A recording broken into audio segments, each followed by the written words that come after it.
Hey everybody, we finally got our first official trailer for Sparking Zero, which means now I can finally talk about my wish list for the game. Before this video begins, I just want to let you know that this video will be divided into two sections. The first section will be devoted to currently existing features that I want to have return in Sparking Zero, and the second section will be devoted to new features that I'm hoping that the game will have. And this video turned out to be 10 minutes longer than I was hoping for, but I promise all the information that you're about to see in this video is very important. It's what makes Tenkaichi Tenkaichi, and I feel like everything that is in here should be here. So leave a like if you enjoy it, and let's get on with this. The first feature we're going to be talking about are Blast Stocks, which I really hope make a return. Blast Stocks enabled you to use certain Blast 1 attacks, like Acid for example, after a mid-strike, which enabled you to automatically vanish certain Blast attacks and melee attacks up to a certain amount. Kaiko-sen, which again paralyzed your opponent but for a longer duration than Acid. Power Up to the very limit, which instantly puts you into max power mode. Solar Flare and Kaioken, and something to note about Kaioken and other Blast 1 attacks in Tenkaichi is that you were able to stack them. I don't know why they removed stackable Blast 1 attacks in Raging Blast, but I really hope they make a return to Tenkaichi. They are so much fun to use and utilize in real battle. The next thing is Perfect Smash timing differences. Every single character in the game has their own different timing for doing a Perfect Smash. It's a one-frame window, yes, but this makes doing perfect smashes so much more satisfying when you actually bother to learn the timing. And they're also momentum based. For those of you who actually play the game, when you're in max power mode, you're already at maximum momentum, which means that you don't have to go through the trouble building up any momentum to do your perfect smash. You can just do it instantly as soon as you get it, which I will demonstrate in this clip. Here we're demonstrating momentum physics. I'm going to be doing a fully charged heavy finish. You can see how long that actually took to go through. Now I'm punching Frieza to actually get my momentum built up. And now, heavy finish again, you can see how much faster that actually was. Momentum is built up by doing melee-based attacks, except for Dragon Homing, Vanishing Attack, and Lightning Attack. So any kind of melee-based attack that you use goes towards your momentum gauge, which is invisible. It's something that you just have to feel out. But this is something I really hope returns in Sparking Zero. The next thing we're going to be talking about are charged smash animations. I can't be the only one who misses charged smash animations like Super Vegeta's up smash, for example, or his right, left, and down smashes. These smashes were so much fun to use and look at, and even Super Saiyan 2 Goku suffered the same issue. Like, his right smash in Raging Blast was changed to some kind of full body use right kick or something, and it just looked horrible. Like, I'll show you the examples here and you'll see what I mean, but I really hope that we get these animations back and not the Raging Blast ones, because if you take a look at what they changed Super Vegeta's up smash to, like, it's not bad, but it's definitely not satisfying to look at or to hit your opponent with. The rest of his animations are actually pretty okay, but that up smash, I really hope we get Tenkaichi 3's back. And here's that Super Saiyan 2 Goku animation, like, what is that kick? I'm not being critical as much as I'm just saying that the comparison between that and what he had in Tenkaichi, the difference is, I would say it's night and day. Like, the Tenkaichi one looks so much better than Raging Blast. And then, of course, we have Super Saiyan 3 Goku's down smash. I don't know, I feel like they just didn't do this smash justice, because this is the one that he used on Fat Janamba in the Fusion Reborn movie. And here it is again, just in case you don't remember it. It's so satisfying, please bring this back. Next we're going to talk about Sway Evasion. This mechanic was extremely useful for maneuvering in and out of rush attacks and evading rushing techniques like Flying Kick, Ki Cannon, Heavy Finish, etc. It has a bunch of uses. You can even use it to, of course, evade the Zebra Stash attack and a bunch of other things. Vital part of Tenkaichi, please bring this back. Next we have super fancy defensive tech, super explosive wave type evasion. Super difficult to do, but ever so satisfying to execute and watch others do. Definitely contributed to the thrill of battle for Tenkaichi. Please, please bring this back.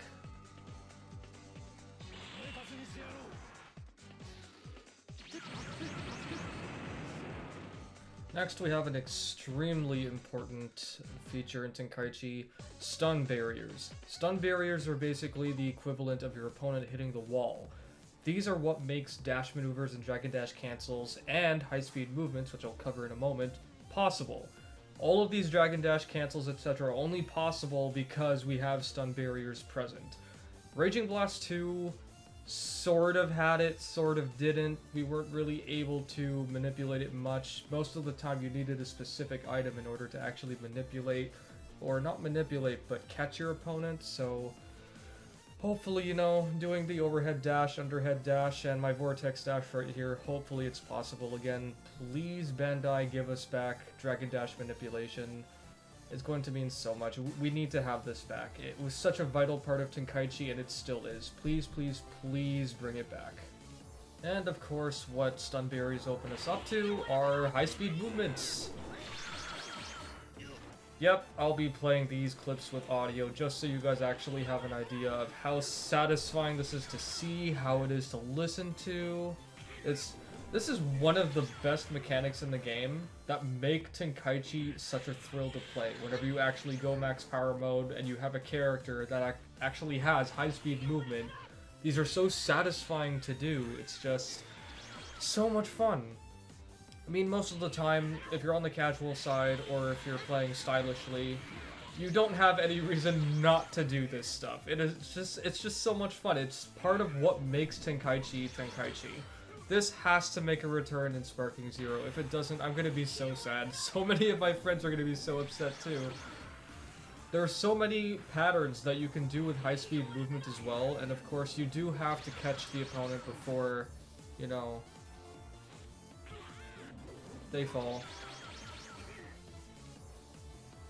Next we have a really quick one. It's the second string combo that exists in Tenkaichi, which was removed in Raging Blast. I'm sure this is making a return. I just want to make sure that it does make a return. Another quick one is blocking left and right from Tenkaichi 2. I have no idea why they removed it in Tenkaichi 3 or Raging Blast for that matter, but this is something I found really unique across most of our arena fighters, and I really hope it makes a comeback. Blocking left and right was so much fun that you actually have like a unique animation for blocking left and right. I'm sorry I don't actually have a clip of me blocking the smash, but hopefully you get the idea.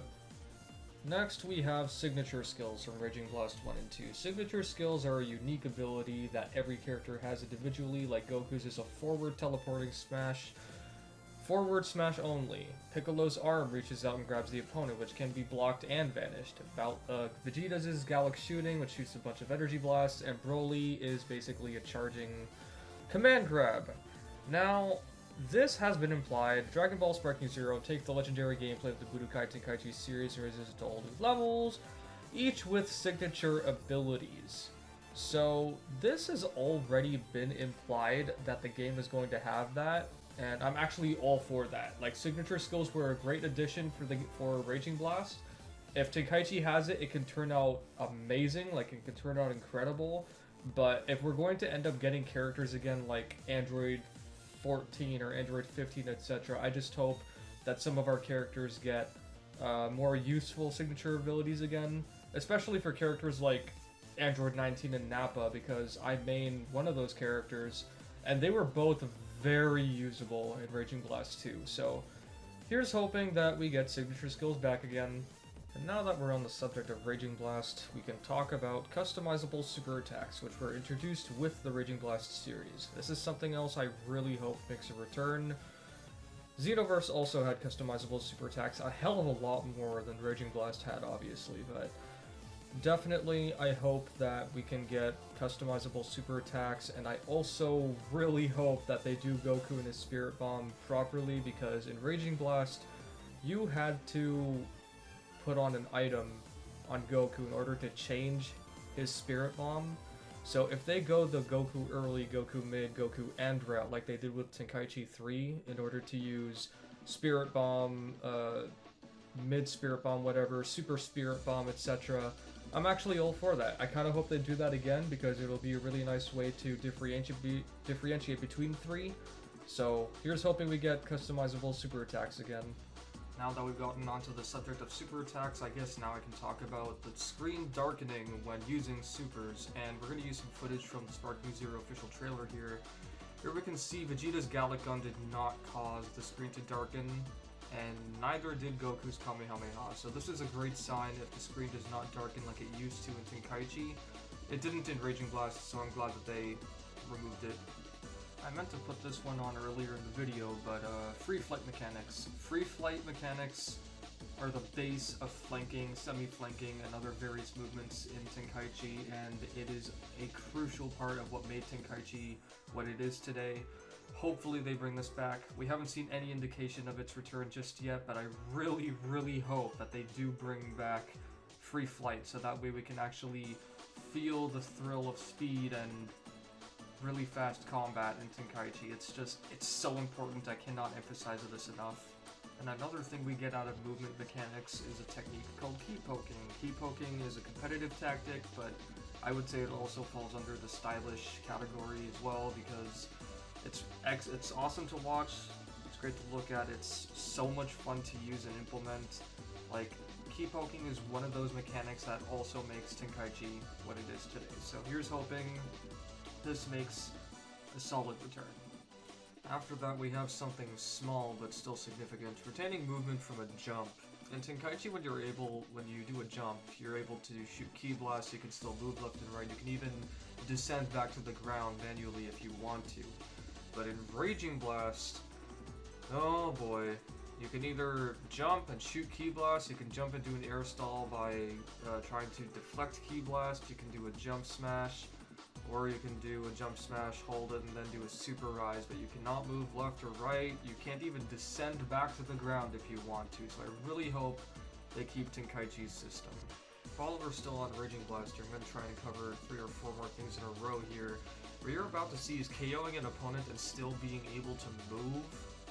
And then, of course, when the next character spawns in, your spawn doesn't reset. Now, I've never had any particular kind of problem with this, but in Tenkaichi, when a character dies, you're not allowed to move, and then, of course, your character respawns, and you reset. I'll just let some of my Raging Blast 2 gameplay go on here while I talk about this for a moment. I personally think that the Tenkaichi system of KOing an opponent should return, that if you KO an opponent, you should not be able to move, and then the spawn resets. But alternatively, we could have it similar to Raging Blast 1 and 2, where you KO the opponent and you're not allowed to move, but the spawn does not reset. So if we get that, it won't bother me. Technically, it won't bother me if we get either or. I just personally feel like the Tenkaichi system would be a lot better, and Raging Blast 2 system would be more detrimental than anything, so kind of hope the Tenkaichi version makes its return instead of the Raging Blast version.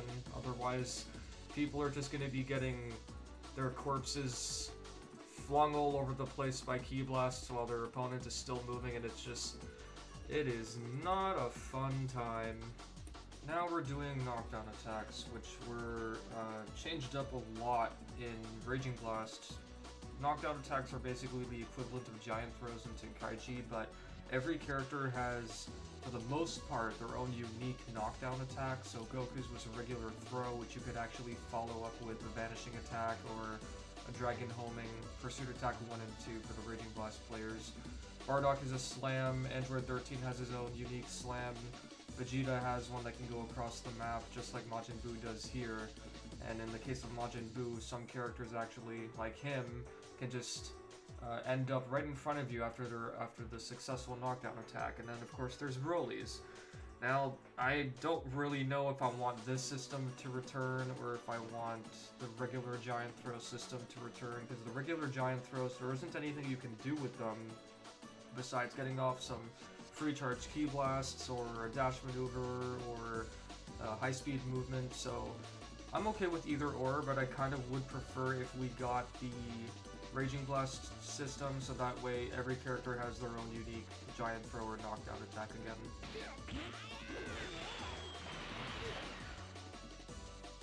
Now we have something I've always hated about Raging Blast, which is its recovery system. In Raging Blast 2, you mash the command buttons in order to recover off the ground and when you get smashed away. I didn't include Raging Blast 1 here because over there you just rotate the left stick and the end result's still the same. But in Raging Blast 2, you have to mash the command buttons to recover and you just roll in place. There isn't anything else you can do after that. And if you get a successful roll off the ground off as well, while you're in this animation, you will automatically vanish anything up until this point. It's so stupid. Like, I don't know why they did it like that, but I really hope that we don't get this recovery system back again. I really hope we get the Tenkaichi system recovery system, because at least in Tenkaichi, when you do recover, you have the option to recover in place and then instantly move. You have the option to recover and then literally re-pursue your opponent all over again, like I'm gonna do over here. Probably not in this one. Yeah, just recovered, move out of the way. You can also recover here, getting out of a rushing technique, follow-up, etc.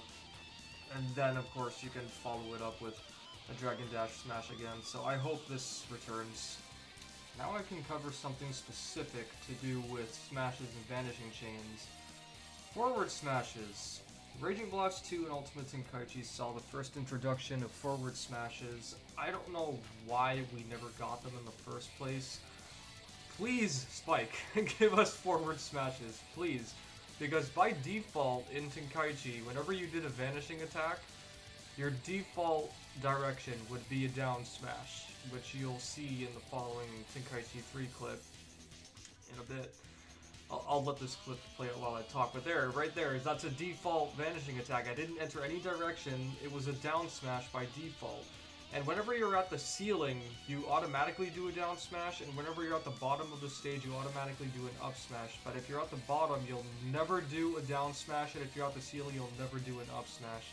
It never really bothered me, so let me just, like, if you think you guys want that in, let me know. But just to reiterate what I mean by forward smash, here is the vanishing attack forward smash from Ultimate Tenkaichi.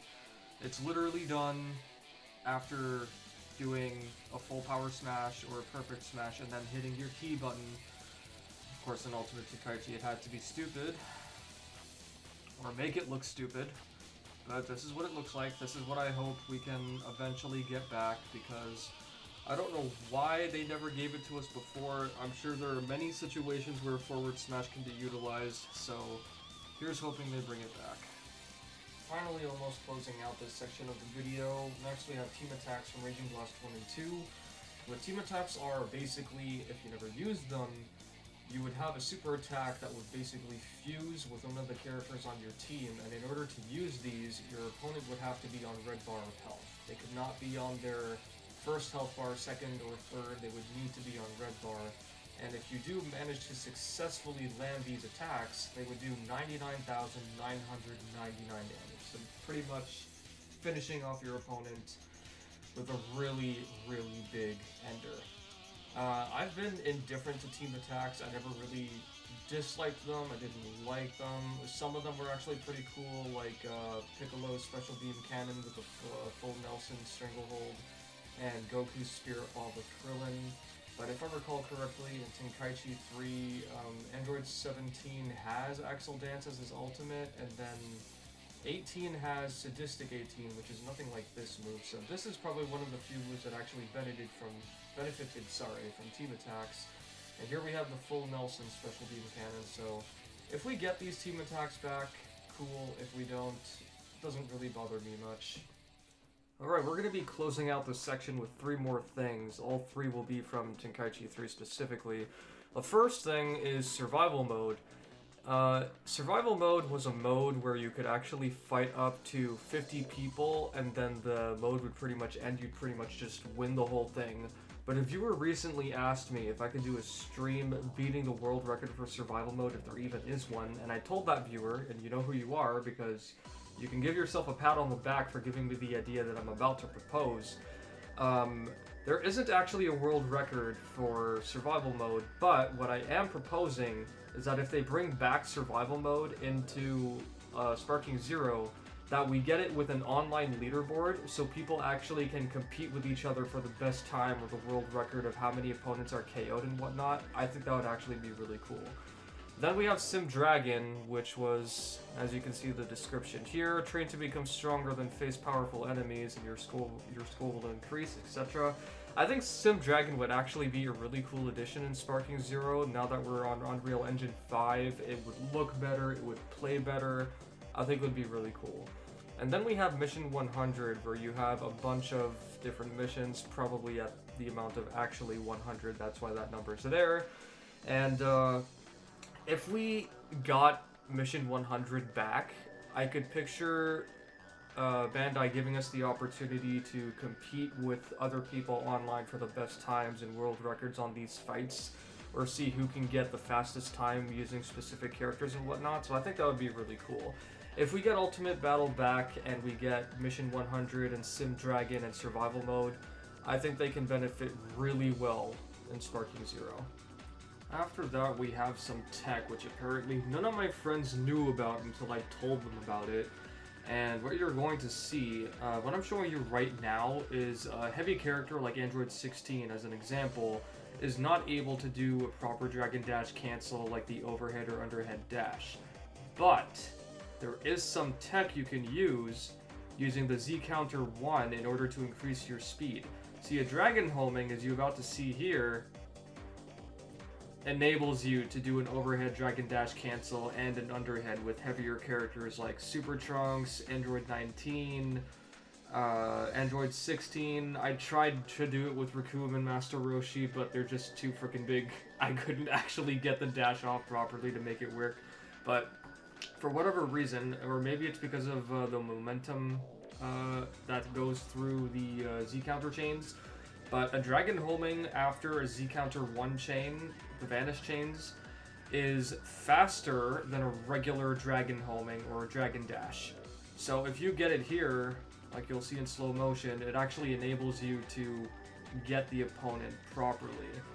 Hopefully this is something that they bring back in Sparking Zero. It'll make heavy characters much more viable. Alright, here's something you guys might have been wondering why I hadn't included it yet, but the Z Counter 2, as the community has differentiated between the ZC1 and the ZC2.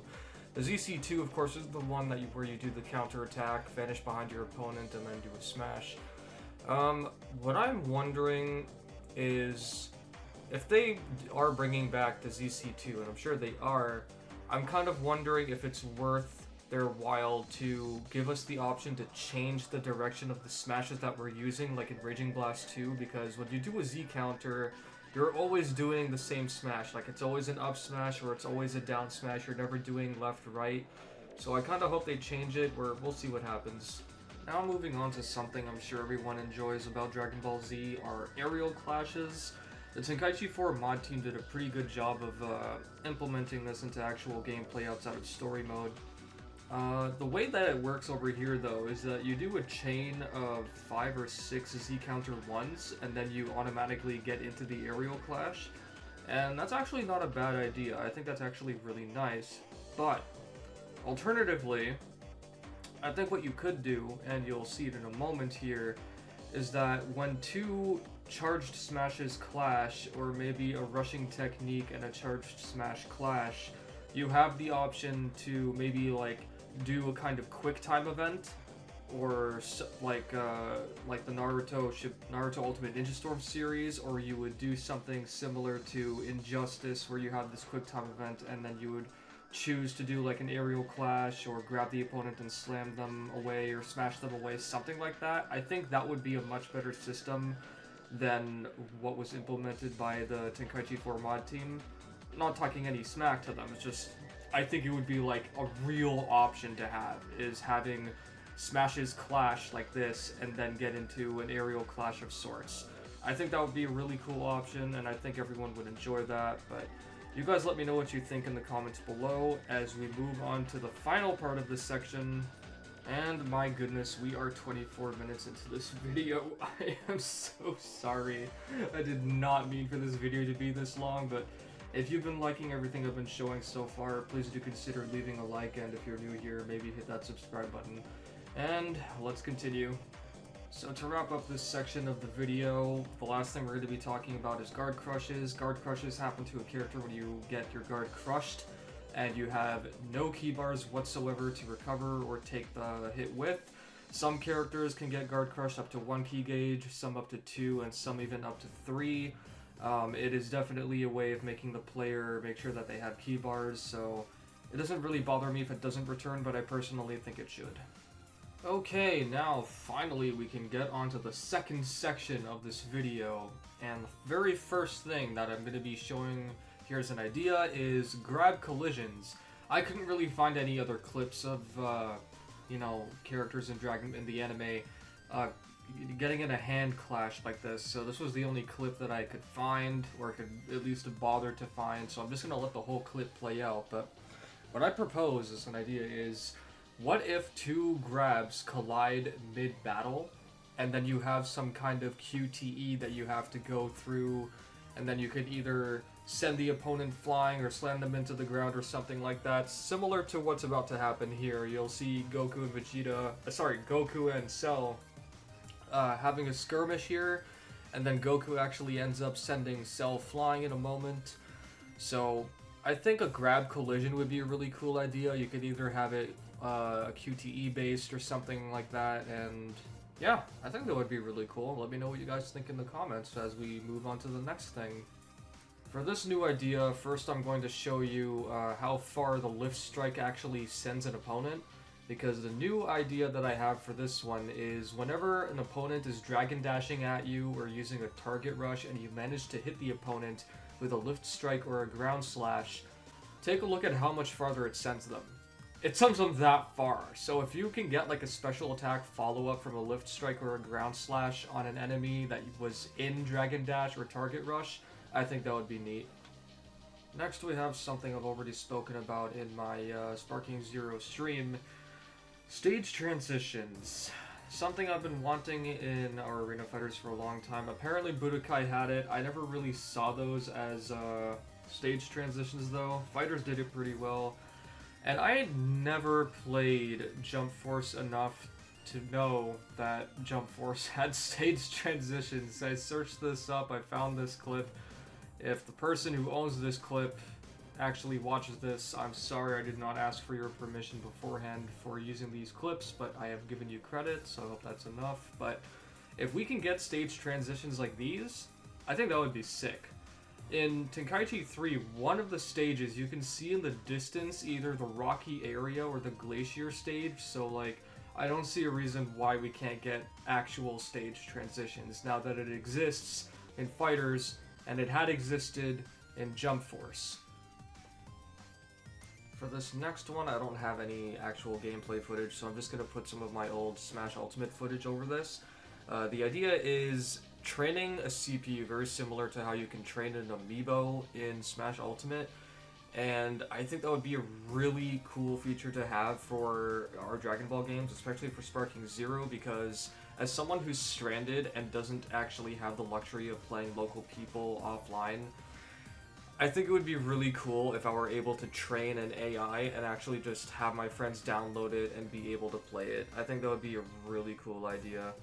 Let me know what you guys think about that. I think it would be really neat just being able to train an AI, having people download it and fight me or a clone of me, like in an offline connection, since they probably can't fight me online without any lag.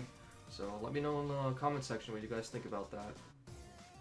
Next, we have the return of the World Tournament modes, the online World Tournaments. And Chaos, if you're watching this, I just want you to know that you suck for not responding to my email, so I am using your footage without your permission, and I'm not sorry. But anyway, we saw the introduction of online tournaments with Raging Blast 1 and 2, and I'm really hoping that we can get these tournament modes back again, and not just World Tournament, but World Tournament, Cell Games, other World Tournament, whatever other tournaments happened in the anime and manga in Sparking Zero. And not only that, but if we can also get a betting system online like Smash Ultimate has, I think that would be super fun, because I am 100% the type of person who, if I know my friends are betting on me, I will purposely throw just to piss them off. But I really think an online spectator mode with betting for battles would be a really, really fun idea, because at the end of the day, like, half the fun of Tenkaichi is also being able to watch other people fight, and seeing if you can learn anything from watching other people's gameplay, not just on the internet, but online in general. Like, I'm sure there are quite a few people in the Smash community who might actually use the online spectating mode just for that, and then, you know, place their bets and stuff. So if we can get an online spectator mode where we can watch other people fight and bet on actually which team or which person is going to win, I think that would be a super fun idea. So let me know what you guys think about that. And while we're on the subject, I think it would also be a very neat idea if our online menus had customizable backgrounds like Naruto Storm Connections has. This is something I've never actually thought about for a video game. I just happened to think about this when Storm Connections implemented it. The ability to actually change your background depending on how many battles and what you've acquired throughout your online battles. You could even choose to have a custom background or something like that. I think that would be really, really cool. Like in Storm Connections, you can choose to have different stages as your background. I think that would be a really cool idea to have for Sparking Zero. Let me know what you guys think about that in the comments. There are 3 things I have left on my list to talk about, but I think we'd be better off just ending it here. One of them, I guess, I'll talk about, since the other one of them is also theoretical, but this one, there was a statement that they made where they were trying to reflect the anime a lot better, and if that's true, I kind of hope we get maybe Android 19 to be more viable like he was in Raging Blast 2, and character variants, I would definitely like to have End of Dragon Ball Goku as a playable character, the one that actually used Meteor Combination instead of Goku Mid, who ended up using Meteor Combination. So, thanks for watching, thanks for sticking around with me in this video if you made it this far. Please do leave a like if you enjoyed everything that I had to say. If you're new here, please do consider subscribing. We are trying to grow the channel. And Merry Christmas. I hope you all have a wonderful one with your family. Cheers.